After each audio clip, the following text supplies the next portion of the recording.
Dear student, class 4 की समाज एवं पर्यावरण क्लास में आप सभी का स्वागत है। आज हम आप लोगों को लेसन 5 दक्षिण का पठार, इस लेसन में हम दक्षिण के पठारी क्षेत्र, इसके उत्तर पश्चिमी भाग तथा उत्तर पूर्वी भाग, मध्यवर्ती भाग तथा दक्षिणी भाग के बारे में अध्ययन करेंगे। तो देखिए, आज हम दक्षिण के पठारी क्षेत्र दिया है कि पर्वतों से कम ऊंची भूमि पठार कहलाती है। पर्वतों से कम ऊंची भूमि पठार कहलाती है। पठार का ऊपरी भाग लगभग समतल होता है। पठार का ऊपरी भाग लगभग समतल होता है। दक्षिण का पठार भारतीय उपमहाद्वीप का सबसे प्राचीन भूस्थल माना जाता है। दक्षिण का पठार भारतीय उपमहाद्वीप का सबसे प्राचीन भूस्थल माना जाता है, क्योंकि इसका निर्माण पृथ्वी के धरातल के निर्माण के प्रारंभिक वर्षों में हुआ था।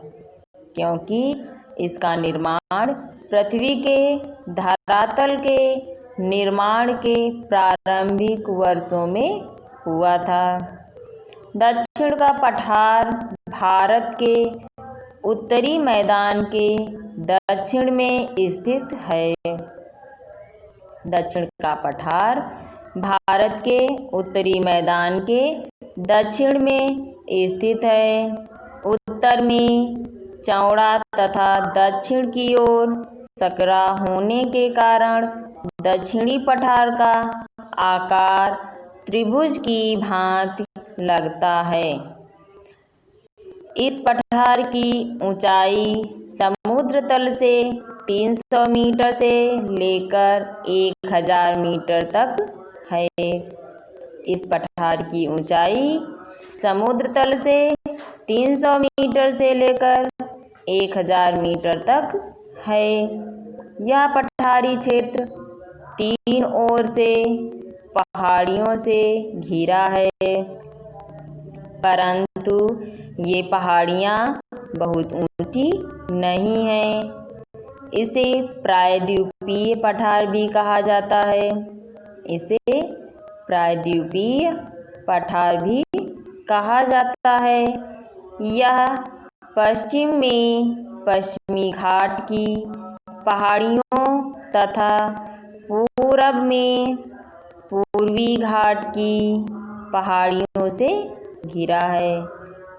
यह पश्चिम में पश्चिमी घाट की पहाड़ियों तथा पूरब में पूर्वी घाट की पहाड़ियों से घिरा है। पश्चिमी घाट की पहाड़ियाँ पूर्वी घाट की पहाड़ियों से अधिक ऊंची हैं। इनमें सह्याद्री, नीलगिरी, अनामलाई एवं इलायची की पहाड़ियाँ मुख्य हैं। इनमें सह्याद्री, नीलगिरी, अनामलाई एवं इलायची की पहाड़ियाँ मुख्य हैं। प्रायद्वीपीय पठार की सबसे ऊंची चोटी नीलगिरी की पहाड़ियों में स्थित आना इमुदी है। इसकी ऊंचाई 2695 मीटर है। यह चोटी केरल राज्य में स्थित है। यह चोटी केरल राज्य में स्थित है।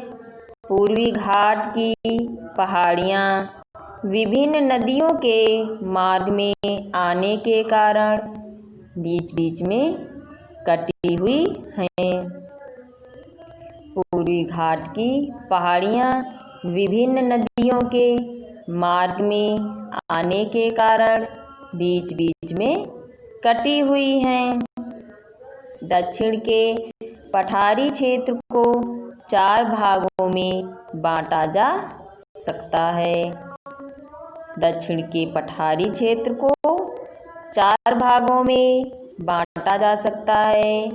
नंबर 1 उत्तर पश्चिमी भाग, नंबर 2 उत्तर पूर्वी भाग, नंबर 3 मध्यवर्ती भाग, नंबर 4 दक्षिणी भाग। अब देखिए नंबर 1 उत्तर पश्चिमी भाग। यह भाग अरावली की पहाड़ियों से लेकर बेतवा नदी की घाटी तक फैला हुआ है। यह भाग अरावली की पहाड़ियों से लेकर बेतवा नदी की घाटी तक फैला हुआ है। विंध्य पर्वत इसकी दक्षिणी सीमा बनाता है। विंध्य पर्वत इसकी दक्षिणी सीमा बनाता है। चंबल, बेतवा एवं केन इस भारत की प्रमुख नदियां हैं। चंबल, बेतवा एवं केन इस भाग की प्रमुख नदियां हैं। इस भाग में वर्षा कम होती है। इस भाग में वर्षा कम होती है। इस पहाड़ी भाग को मालवा का पठार कहते हैं।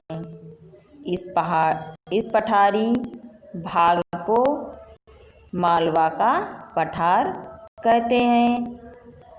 उत्तर प्रदेश का झांसी जनपद की इसी क्षेत्र में आता है। उत्तर प्रदेश का झांसी जनपद भी इसी क्षेत्र में आता है। मध्य प्रदेश की राजधानी भोपाल, ग्वालियर एवं इंदौर अन्य प्रमुख नगर हैं। मध्य प्रदेश की राजधानी भोपाल, ग्वालियर एवं इंदौर अन्य प्रमुख नगर हैं। तो सभी विद्यार्थी इसे ध्यानपूर्वक पढ़ेंगे। आज की क्लास में इतना ही। धन्यवाद।